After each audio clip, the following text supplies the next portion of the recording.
Hi, I'm John Lehendro, Head of Product here at Meshworks. I wanted to share a few of the updates that we've released in the month of June. The first one is our Conditional Radio Button.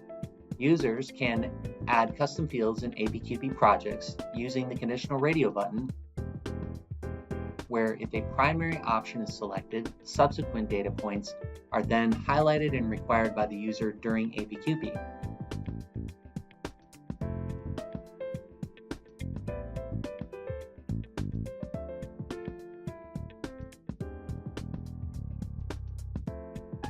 If the non-primary option is selected, users no longer have to fill out those data points and can move on to the next part.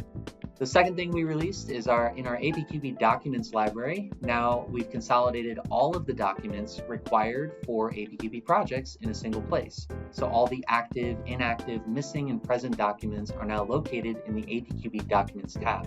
This gives better visibility and traceability of the documents of each project so users can take action where necessary to move forward with the project. The third feature we added is in the parts library. Users can now export this to Microsoft Excel, which allows for better sharing and offline use and reporting. So that's all we have for now, but next month we'll have much more. Stay tuned for that. Thank you.